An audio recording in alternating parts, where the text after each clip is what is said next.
Your mobile phones and other electronic devices should be turned off. Hate being told off to switch off your phone or your computer or your e-book the minute you get on an airplane? Well, the FAA, the US regulator that looks at these things, is about or could actually relax that ban. Matthew Curtin is here to tell us more. Matthew, apparently there is a draft report here from the Federal Aviation Administration about all these regulations that go back to the 1960s. Yes, that's right, Nick. My colleague Andy Pastor has written about this at length today.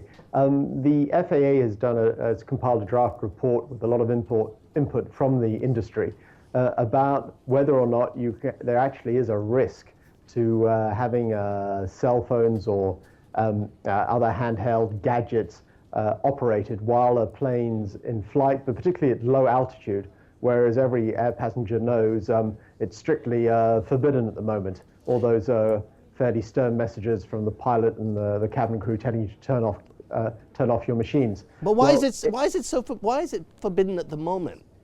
Well, as you mentioned, it goes back to the mid-1960s when the authorities were seriously worried that if you had electronic devices in the cabin, they might interfere with the electromagnetic fields, or rather they would create electromagnetic fields which would interfere with the electric equipment on the airplane itself.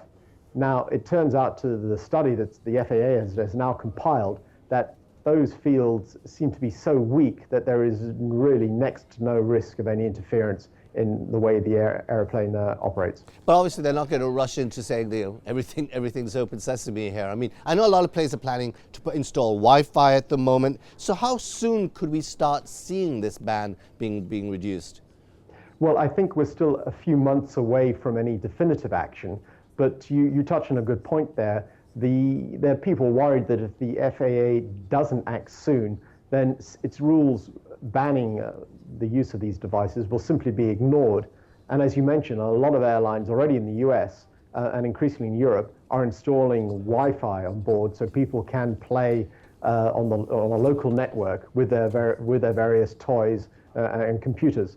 And if that trend continues, then these rules going back to the 1960s really will look obsolete. I mean, as you're suggesting there, I mean, different rules, different airlines, different airspaces, so you have a sort of patchwork of difference. Nobody knows where they are.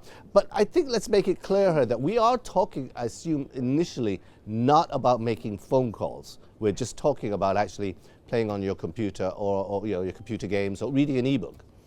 That's exactly right. That's the sort of thing the FAA study was looking at. It didn't cover the use of telephones at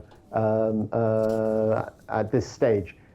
So for the moment, we're looking at being able to turn on your handset to check email or play a game as a plane is taking off or landing. It's not a question of being able to start gabbling away as soon as even as the plane takes off. I don't know about you, Matthew, but I'm not quite so certain if I'm going to welcome this idea of more beeps and bops and people playing with things on planes when there's generally enough going on already.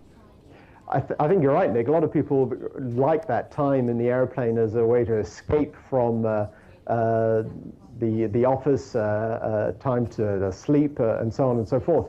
The last thing they want is chatty neighbors in the way that certainly people on trains are familiar with being disturbed. I suppose one answer might be to have sort of no speak zones or no game zones in different parts of the cabin. Of course, whether people actually observe those is another matter. Let's face it, it's going to be more noise pollution in the air, Matthew.